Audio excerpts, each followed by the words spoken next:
Hi friends, நான் இந்த வீடியோவில் உங்கள் கூட ஷேர் பண்ணிட்டு இருக்கிறது சம்மர் ஸ்பெஷல் தாங்க. உருளைக்கிழங்கை வச்சு சம்மர் ஸ்பெஷலாக என்ன செய்ய போகிறோங்கிறது தாங்க இந்த வீடியோவில் நான் உங்கள் கூட ஷேர் பண்ண போகிறேன். வீடியோவை ஸ்கிப் பண்ணாமல் பாருங்கள். நான் வந்து பார்த்திங்கன்னா ஒரு 2 கிலோ அளவுக்கு உருளைக்கிழங்கு எடுத்துருக்கிறேன். இதை வந்து நல்லா தோலெல்லாம் சீவிட்டு இந்த மாதிரி வந்து எடுத்துக்கலாங்க. முடிஞ்ச அளவுக்கு நல்ல பெரிய சைஸ் உருளைக்கிழங்காக எடுத்துக்கலாம்.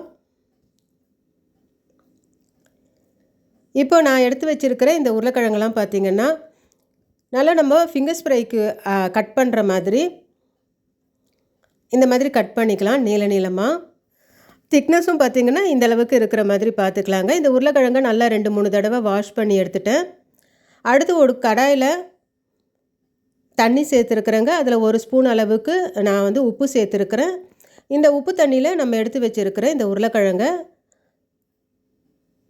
நம்ம ஒரு 1 ஹவர் வந்து ஊற வச்சு வைக்கலாம். இந்த கிழங்கு எல்லாம் பார்த்திங்கன்னா இந்த உப்பு தண்ணியில் நல்லா ஒரு 1 ஹவர் ஊறட்டும். இப்போ நல்லா ஒரு 1 ஹவர் ஊறினதுக்கப்புறமா நம்ம இதை வந்து கொஞ்சமாக பாயில் பண்ணலாங்க. ஒரு 2 நிமிஷம் தண்ணி நல்லா சூடாகிற போது எடுத்துடலாம். ஒரு 1/4 பங்கு இந்த உருளைக்கிழங்கு வெந்தால் போதும், ஃபுல்லாக வேக தேவையில்லை. ஸோ தண்ணி நல்லா சூடானது, உருளைக்கிழங்கு பார்த்திங்கன்னா நமக்கு சீக்கிரமே வெந்துடும். ஸோ தண்ணி நல்லா சூடானதும் நம்ம வந்து எடுத்துடலாம். ஒரு 1/4 பங்கு வெந்துடுச்சு இந்த உருளைக்கிழங்கு. இதை ஒரு காட்டன் கிளாத்தில் போட்டு நல்லா ஸ்ப்ரெட் பண்ணி விட்டுட்டு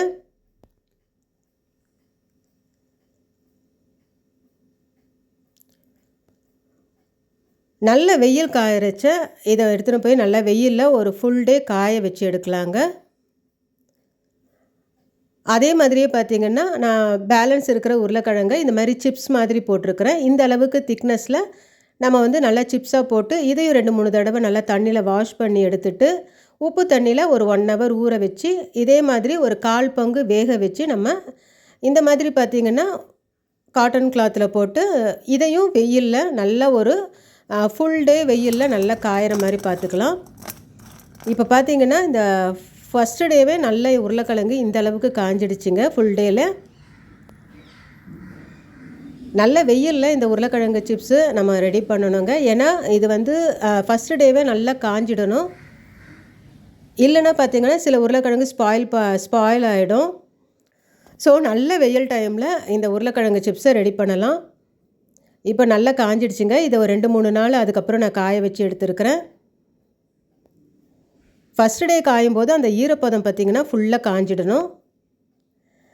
இப்போ கடாயில் எண்ணெய் சேர்த்து எண்ணெய் நல்லா கொஞ்சம் காஞ்சதுக்கப்புறம் பார்த்திங்கன்னா ஸ்டவ்வை மீடியம் ஃப்ளேமில் வச்சுட்டு நம்ம இந்த உருளைக்கிழங்கு சிப்ஸை பொரித்து எடுக்கலாம். எண்ணெயோட சூடு பார்த்திங்கன்னா ரொம்ப அதிகமாக காஞ்சிடாமல் மிதமான சூட்டில் வச்சு இந்த மாதிரி பொரித்து எடுக்கலாங்க. நல்லா வெள்ளை வெளியேறுன்னு நம்மளோட சிப்ஸு பார்த்திங்கன்னா ரொம்ப சூப்பராக ரெடியாகி வருது.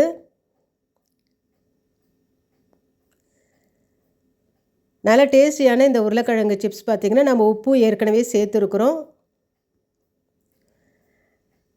இது வந்து பார்த்திங்கன்னா நம்ம 1 இயர் கூட வச்சு ஸ்டோர் பண்ணி எடுத்து வச்சு நம்ம வந்து தேவைப்படுறச்ச பொரித்து எடுக்கலாங்க.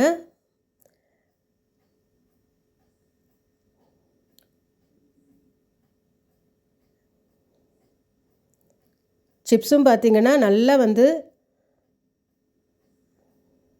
பொரிஞ்சு வருது. இதோட டேஸ்ட்டும் பார்த்திங்கன்னா ரொம்ப நல்லாயிருக்கும்.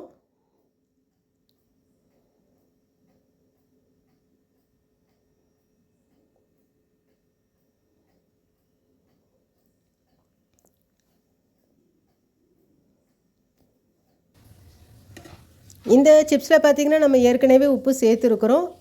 அடுத்து தேவைப்பட்டால் நம்ம மிளகாய் தூளும் இல்லைனா மிளகுத்தூள் சேர்த்து நம்ம வந்து சாப்பிட்லாங்க.